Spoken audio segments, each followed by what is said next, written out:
경우는 이제 동시 옵션 및 파생 동시 만기일이 있습니다. 동시 만기를 앞두고서의 6월 첫째 주 월요일을 맞이하는데요. 6월은 양방향의 변동성입니다. 먼저 제가 대놓고 제가 보는 관점에서 얘기를 해드리면 6월달은 6월 첫날의 시작점에서 위로 먼저 가더라도 반대로 저점을 찍어 내려올 거고요. 만일 6월의 첫날부터 시작해서 올라갔다가 저점을 먼저 찍어 오면 반등 줬다가 또 올라갔다가 이런 양방향의 변동으로 나오는 한 달이 될 겁니다. 6월은 양방향의 변동, 시초가를 기준으로 위로 가면 저점까지 내려올 거고 올라가다가 저점을 깨고 내려오면 다시 위로 강한 반등이 형성될 겁니다. 요때 저점 깨고 내려가면서 먼저 강하게 내려오면은 빠졌던 거에 하프 반등이 나올 거고요. 위로 올라가서의 움직임이 바로 나오면 6월에 저점을 깨려가는 6월의 시초가 저점을 깨려가는 변동의 양방향의 변동이 나오는 6월달이라고 보시면 되겠습니다. 먼저 6월에 대한 예측 전략을 먼저 해놓고 들어가도록 하겠습니다. 이슈 브리핑입니다. 일자리 강조하는 새 정부입니다. 이번에 문재인 대통령이 새 정부가 출범하면서 일자리에 대한 강조를 상당히 많이 하고 있죠. 벌써부터 공무원들의 채용 증가를 하겠다 얘기를 하고 있습니다. 왜 이토록 일자리를 강조하는지 굉장히 중요합니다. 일자리를 새 정부 강조하는 이유가 명확하거든요. 단순하게 공약 상황이고 청년층들에게 지지를 받았기 때문에 그 지지자들의 어떤 뒷받침 하기 위해서 이런 거 지지를 더 이끌어내기 위해서 이렇게만 볼 수는 없어요. 왜 그러냐면 오늘 제가 얘기 드릴 내용은 상당히 중요한 내용인데 거시적인 내용들이거든요. 먼저 미국의 실업률이 지난주에 금요일에 발표가 됐습니다. 굉장히 낮게 발표됐죠. 두 번째, 왜 일자리 창출이 지금 그토록 중요할까 알아볼 거고요.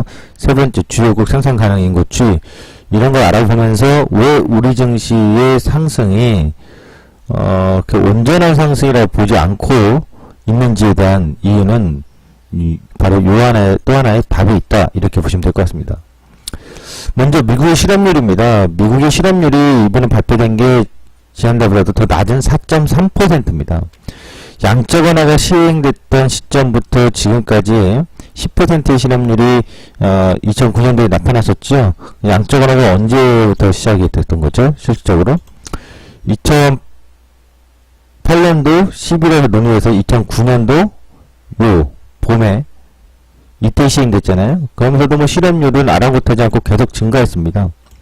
하지만 대대적인 양적 완화를 투입하면서부터 정확히 2010년도부터 꺾이기 시작합니다.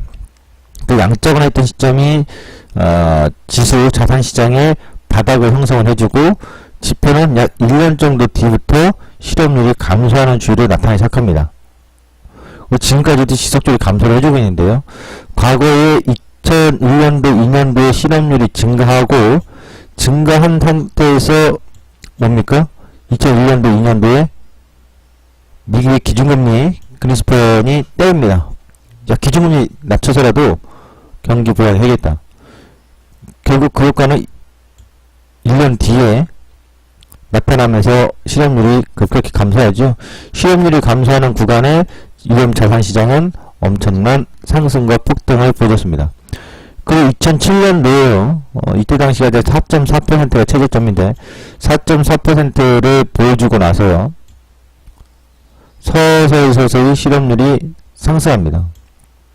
증시는 유경자산시장은 1년간 대폭락을 경험하게 되죠. 당시에 서브프라임 사태로 불거지면서 일자리들도 많이 일었었죠. 리만 사태요.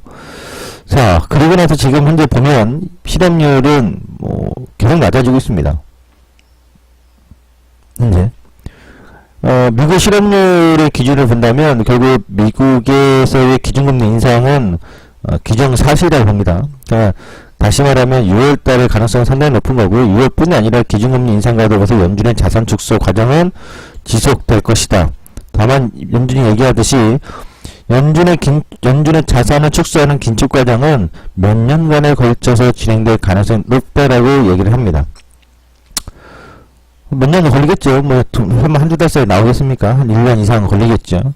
기준금리를 먼저 올려놓고, 그 다음에 연준의 자산 축소를 하는 과정으로 나오기 때문에, 사실상 지금 미국 실업률의 기준을 본다면, 미국의 긴축 과정은 변함이 없다. 긴축 시장이다. 이렇게 보셔야 돼요.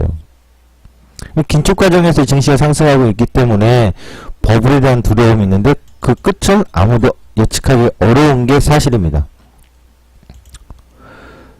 늘 항상 얘기합니다. 미국의 기준금리 인상 및 긴축하는 과정에서의 부채 문제, 그것이 꼭 미국의 얘기가 아니라 사실상 부채는 미국이 가장 많은데도 불구하고 미국은 부채 문제 없다라고 해요. 그거는 기축통화의 힘입니다. 그러나 기축통화의 힘이 없는 신흥국들이라든가 개도국들은 미국의 긴축이 이루어지는 과정에서 불거지게 되어 있습니다. 뭐 그 대표적인 지금 현재 나오는 과정들을 보면은 우려되는 것이 브릭스 국가들이 있죠. 그러면 중국도 부동산 얘기 나오고 있고요. 과연 우리나라도 그러한 과정에서의 자유로울 수 있느냐? 우리나라의 부채 문제가 과거 우리는 기업의 부채 문제가 불거졌던 적이 있었죠. 그것이 IMF였지 않습니까? 위안위기였고요. 과연 지금 시장에서의 미국의 긴축 과정에서의 자유로울 수 있는 전 세계가 과정인지 아니면 불협화음의 우려가 나타날 징조가 있는지, 그것이 이제 시장을 해석하는 중요한 요인인데, 그 다음 자료를 한번 보면서 가도록 하죠. 미국이 2000년도부터는 이러한 과정, 결국에 제가 강조하고 있는 진짜 투자는, 기회는 딱 이럴 때밖에 없어요. 미국의 실업률이 강하게 올라오고,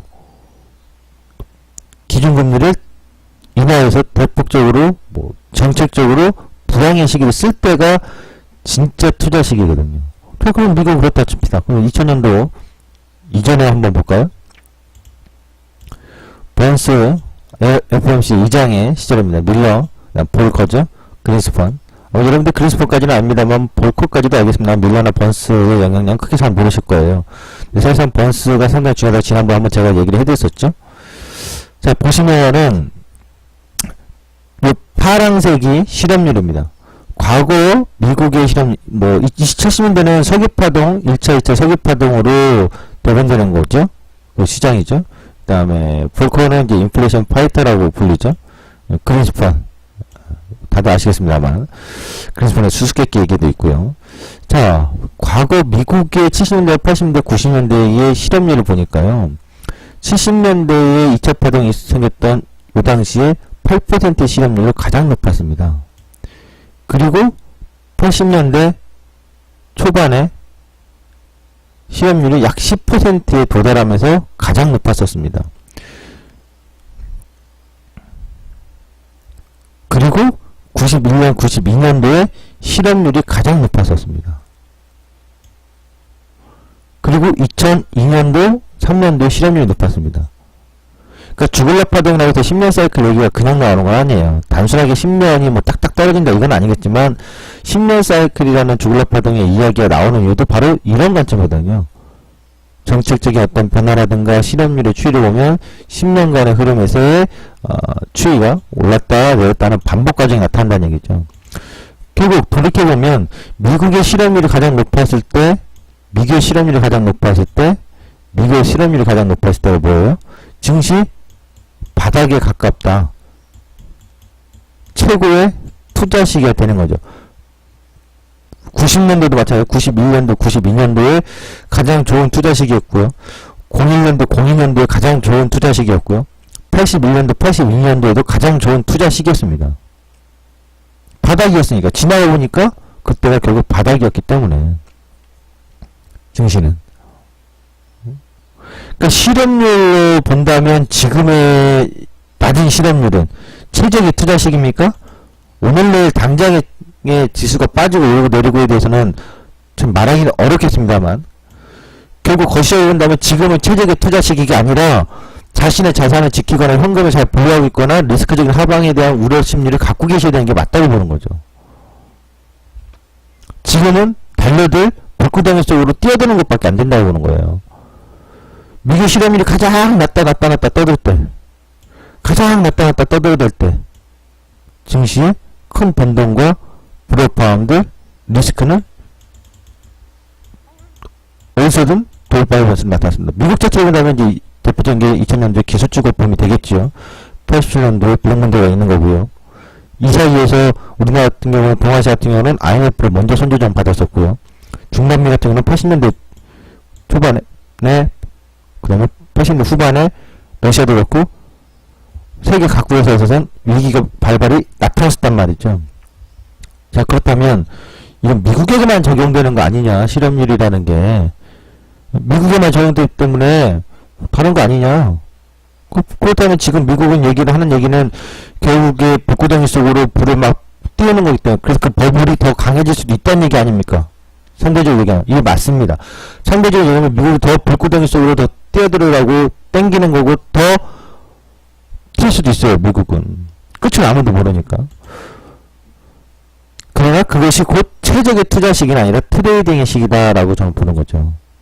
그다음 과거 일본으로 볼게요. 과거 일본을 보면 주요국들의 이제 실업률 중에서 일본의 실업률을 볼 건데요. 다른 것도 비슷합니다. 미국이나 영국, 그쵸? 캐나다, 코쟁이들 비슷합니다. 실업률의 추이가 주요 국가들이.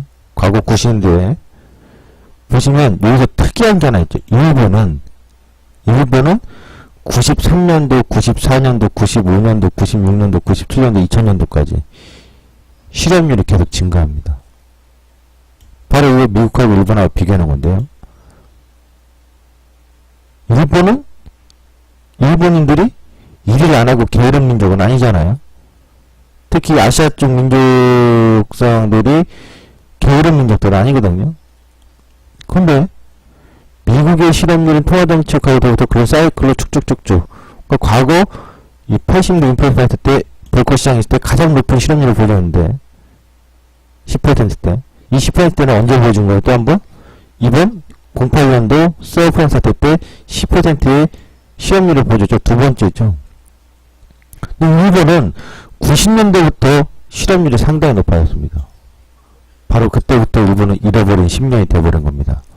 왜 지금 새 정부가 일자리에 대해서 계속 강조를 하고 있는지, 그리고 전임 정부였던 박근혜 정부도 80조가 넘는 돈을 갖다 썼는데도 불구하고 이명박하고 박근혜 정부에서요. 최근 5, 6년간 2012년, 13년, 14년, 15년, 16년까지 한 83조를 갖다 썼는데도 불구하고 일자리는 전혀 개선되지 않습니다. 왜 저는 시장이 좋지 않을 것이다라고 작년도에도 또 강조했었고, 올해도 사실상 올라가도 시장이, 그건 제가 같은 상승장의 기운이 그대로 인정할 수가 없는 거다라는 얘기를 했습니다. 그리고 또 이따금씩 일본에 대한 얘기를 계속 반복을 해줬었죠. 일본의 실업률, 그럼 우리나라의 실업률 한번 볼까요? 분명히 이 시기에 일본은 잃어버린 10년이었습니다. 증시가 안 올라갔던 건 아닙니다. 90년대에도 오르고 내리고 있었습니다. 보도록 하죠. 일본 같은 경우를 보면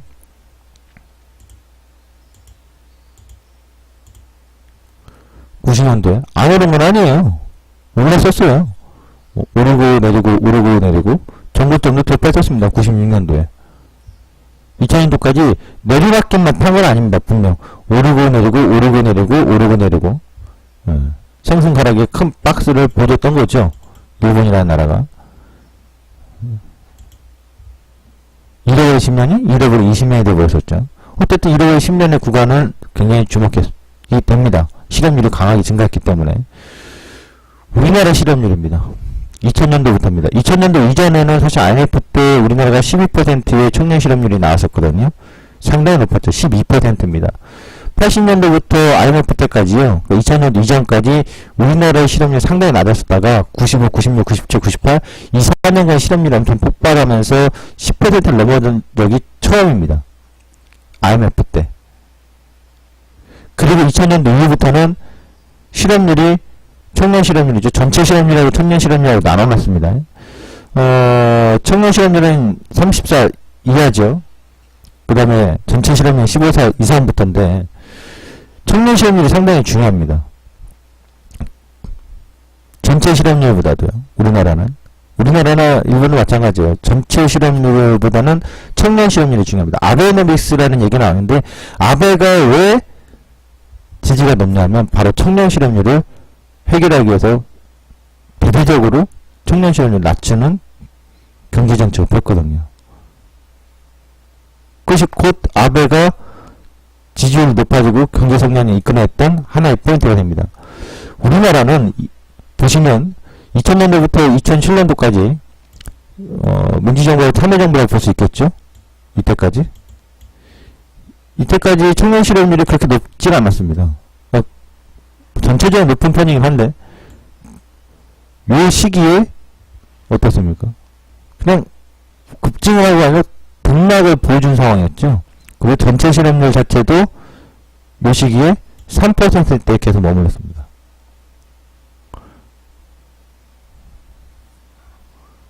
그런데 이명박근혜 정부 들어서 청년 실업률이 그냥 그럭저럭 있다가 급증을 합니다. 그리고 바로 박근혜 정부 시절에 13년, 14년, 15년, 16년도에 9%를 뛰어넘고 올 최근 1월부터 4월까지 평균의 통계청의 자료에 따르면 무려 10%의 청년 실업률이 발표됩니다.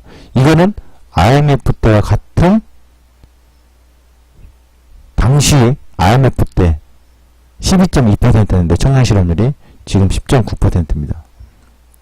왜 새 정부가 다른 것보다도 경제정책에 있어서 청년 일자리에 대해서 계속 강조하는지, 좋은 일자리에 대해서 계속 강조하는지 그 이유가 바로 여기 있습니다. 왜 내수경제가 좋지 않다라고 느끼고 있는지 바로 그 이유가 여기에 있습니다. 좋은 일자리는 줄어들고 있고 대기업들은 돈 쌓아놓고 있고 청년들은 배출자는 엄청나게 넘쳐나는데 갈 곳은 못 찾고 있고 은퇴자들은 늘어나고 있는데 은퇴자들은 쉬지 못하고 또 인력시장으로 나가고. 그러니까 우리나라의 지금 실업률 문제는 구조적인 문제거든요.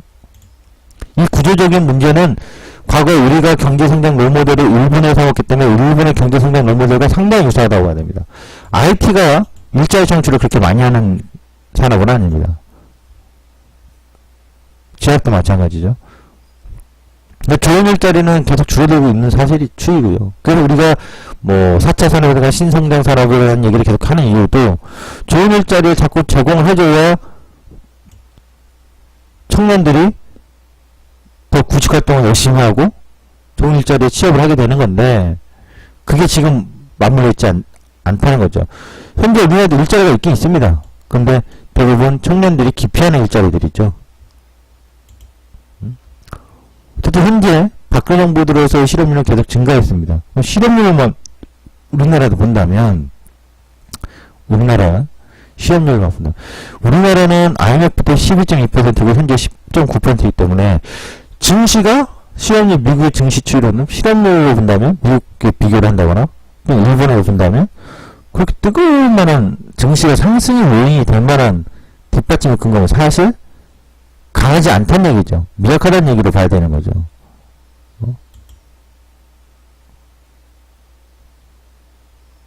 여기서 중요한 것도 하나 보면 주요국의 생산 가능 인구가 있습니다. 제가 지난번에 부동산 얘기를 했습니다.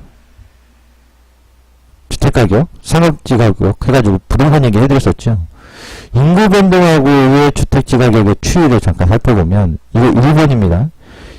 일본의 건데 여기죠. 근데 35세에서 54세 인구가 정점을 찍고 감소할 때예요. 주요 그 생산 가능 인구 변화의 우리나라는 피크 정점이 어디냐?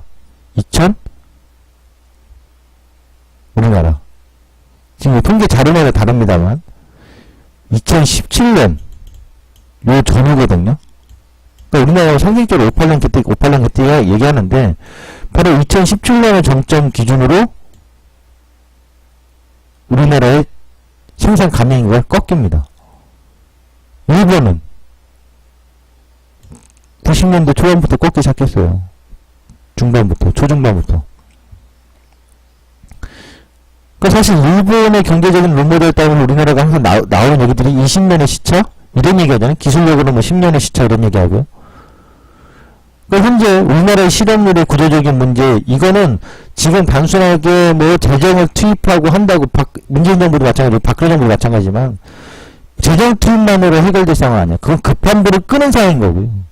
구조적인 어떤 변화를 가져와야 청년 실업률과 생산 가능인구의 변화에 있어서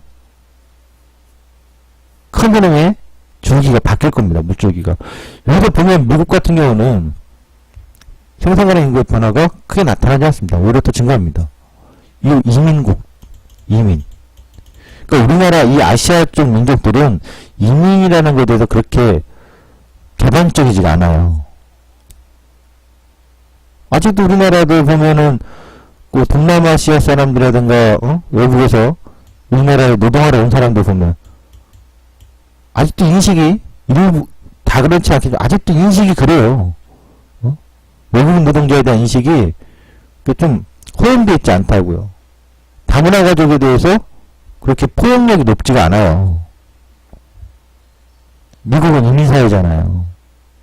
그게 다른 거거든요.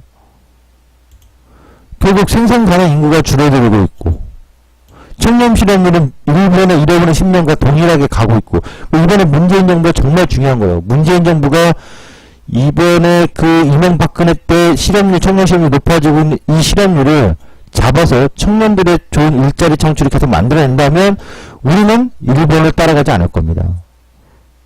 생산 가능 인구의 변화는 어쩔 수 없는 현실이죠. 뭐 당장에 없는 애들을 갑자기 넣어놓을 수도 없는 거고.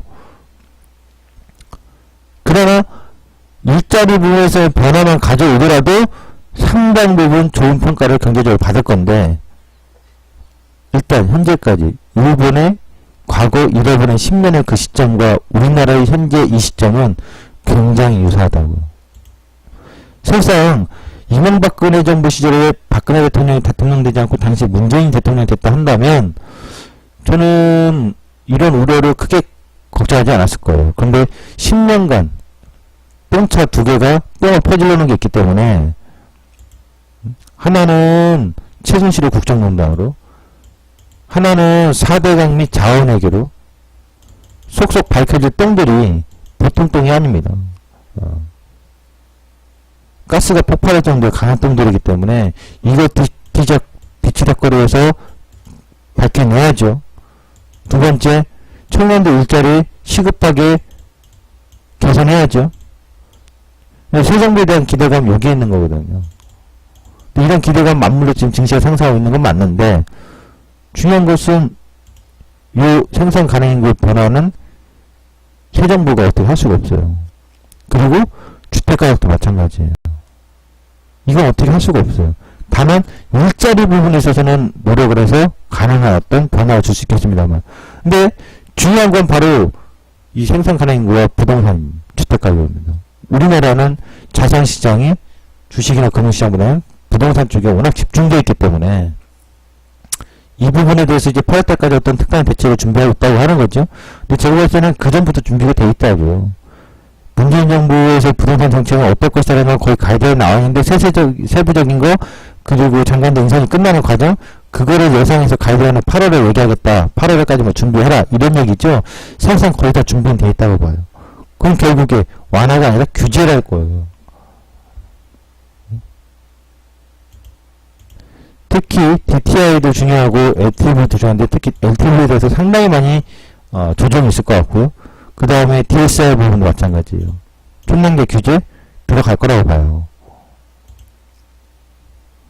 그러니까 이런 변화를 본다면 왜 일자리가 그렇게 중요한지 그리고 미국에서의 경제지표를 봤을 때는 지금 현재 일자리의 실업률을 봤을 때는 미국은 긴축을 더 고삐를 확 조일 것이다라는 거죠.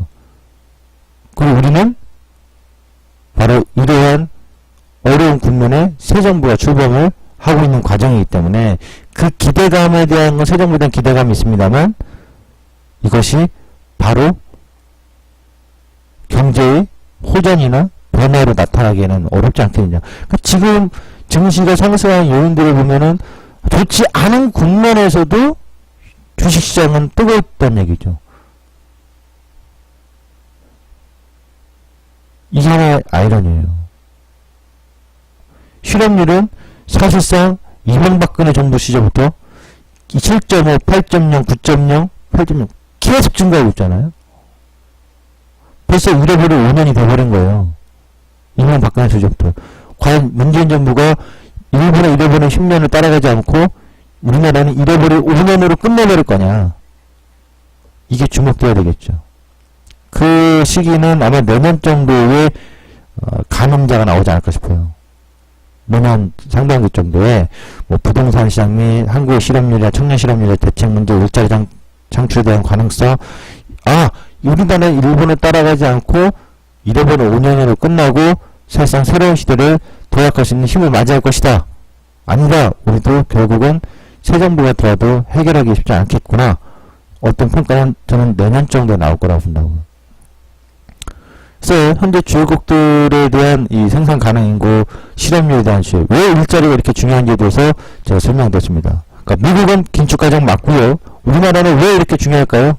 잃어버린 10년의 일본을 따라가지 않기 위해서 발버둥인 겁니다. 왜 장하성 교수가 그토록 일자리 지금 큰일이다, 추경 부분 정말 중요하다 강조할까요? 바로 일자리, 잃어버린 일본의 10년을 따라갈 수도 있는 중요한 분수령이기 때문입니다. 뭐 생산 가능인구의 변화할 수가 없는 거니까요. 부동산 부분은 하여튼 주목을 하셔야 돼요. 제가 보는 부동산 관점은 사실상 현 정부 들어서 가격 상승세가 가파르게 나타나기 증세들이 현상이 그리 오래 지속될 거라고 보진 않아요. 그 다음에 생산 가능인구 우리나라입니다. 이 한국의 초기인구 생산 가능인구 산업연구원에서 나오는데 2017년을 정점으로 생산 가능인구가 꺾입니다. 고령화 시대입니다. 그래서 제네릭 하는 거예요. 의료 서비스라든가 요양병원이라든가 요즘 생기는 걸 보면요, 순파 요양병원, 요양센터야. 예? 일자리들. 보세요. 우리 동네에 없었던 게 어느 날 보면 요양센터. 어느 날, 옛날에는, 뭐, 지금도 그렇게 하겠습니다만, 십자가가 굉장히 많이 생겼잖아요. 뭐, 지금도 그래요. 십자가가. 창업하듯이. 그 다음에 요즘 뭐, 치킨집도 막 창업하듯이 생기잖아요. 요양센터, 요양자 복거나 요양병원들. 불과 몇 년 사이에 엄청나지지 않았습니까? 과거에 요양병원 10년 전에 보기 힘들었을걸요? 근데 요즘 요양병원이 굉장히 많아요. 요양센터. 클 수밖에 없어요. 고령인구가 더 많아지는 시기이기 때문에 소비 자체도 마찬가지예요. 안마용품 같은 거 왜 이렇게 많이 팔릴까요? 젊은 사람들이 많이 쓸까요? 의료 안마기 의료 안마기 같은 거 왜 이렇게 많이 팔릴까요? 집에 요즘 웬만하면 렌탈로도 하나씩 갖고 있잖아요. 네, 고령화 시대이기 때문에 자식 새끼들이 와서 주물러줄 상황이 안 되니까 누군가가 주물러도 내 근육이 좀 풀어줬으면 좋겠는데 시원하거든. 그래서 의료 관련된 부분은 우리나라가 인구 구조상 의료 소비가 증가할 수밖에 없다라고 봐요. 의료 소비가. 그래서 한편으로 저보고 사업을 해봐라. 해봐라. 제가 스스로 뭐 사업을 해서 뭐 장사하겠다 나오면 저는 의료 서비스 쪽에서 장사하는 게 맞다고 봐요. 젊은 친구들이 만약 뭐 한다고 하면 지금 해볼만 하다고요. 국내 소비 시장이 계속 커질 수밖에 없기 때문에. 젊은 층에 대한 소비를 초점을 맞춰서 장사하기보다는 노년층에 초점을 맞춰서 장사하는 게 오히려 국내 시장에서 돈 버는 사업의 지름길이라고 할 수 없지만 무난한 길이라고 봐요. 혹시나 사업을 준비하시는 분들, 창업을 준비하시는 분들, 음식점 창업만 연락에 요식업만 열풍 불게 하지 마시고 그쪽으로 관심 갖고 한번 체크해 보시기 바랍니다. 창업 컨설팅까지 한번 얘기해 줍니다. 근데 참고해 보시기 바라고요. 선물지수 예상입니다. 지난주에 얘기했을 때 5월 말일날 이렇게 얘기했죠. 근데 두 개는 없어졌죠. 분홍색하고 빨간색. 그러다가 왔다리 갔다리 하다가 이렇게 누르냐? 아니면 설마요? 희박한 확률입니다. 근데 현재로서는 이 희박한 확률이 나타날 가능성이 있죠. 근데 이걸 좀 더 디테일하게 보도록 하겠습니다. 좋지. 지난달 옵션 만기라고 아주 유사할 것 같아요. 지난달 만기 이런데요. 3거래일 동안 꽉 쳐올렸다가 확 눌러놨거든요. 그리고 만기일날 조용히 마무리했거든요. 이거거나 아니면 이거에 변형된 걸 수도 있어요. 무슨 얘기냐면 변형된 거는 당시에 초반에 강하게 올라왔고 만기 때 조용했잖아요. 변형된 거는 오히려 이번 종식 만기는 3거래일이니까 월화수목에서 화요일 빠지니까 초반에 얌전하게 움직였다가 오히려 수요일 목요일에 뭐 뺐다가 확 반등 주거나 역으로 갈 수도 있다고요. 과연 310일 등가 기준 역할을 할까 여부? 그때 정고점을 한 번 넘지 않겠느냐? 네. 내리라고 안 봅니다. 분명 제가 이 고점을 넘어가도 심적으로 동의할 수도 있고 계속 올라간다라고 볼 수 있겠지만 6월달은 초반에겠지만 무조건 양방향이에요. 6월 시작해서 올라가면 반드시 6월 시초가하고 저점을 깨는 양방향의 변동을 줄 거고, 만약 올라가 척했다가 밑을 끄면 빠졌던 걸 반등을 주면서 양방향의 변동을 줄 거라고요. 6월은 고저의 포인트가 열려놓고 변동으로 보셔야 된다 이거예요. 현재 구간에서 월요일날 오늘 시초가가 갭상승이 뭐 정말 야간 선물들은 갭상승 굉장히 크게 나온다. 그럼 일단 오전장에 고점 한번 돌파하는 데까지 우리 슈팅 주는지 검정색처럼 보시다가 주중 후반에 들어가면 눌리는지 보는 거고. 그래서 지난달에 옵션 만기가 유사한 흐름의 가능성이거나 아니면 이걸 뒤집어와서 초반에는 얌전하게 움직이다가 수요일하고 목요일에 요동을 치는 가능성, 변동성이 이 두 가지를 보시면 될 것 같습니다. 그리고 현재 다시 한번 얘기하지만 6월달에 고점이 전고점을 돌파하더라도 랠리의 포인트가 아니라 이 자리는 변동의 극점에서의 변동으로 막 만들어 놓는 자리이기 때문에 6월은 반드시 변동성에 의한 양방향으로 지수의 편차, 변동성의 고조폭이 꽤나 커질 거라는 걸 염두에 두시기 바라겠습니다. 오늘 진짜 시간 여기까지입니다.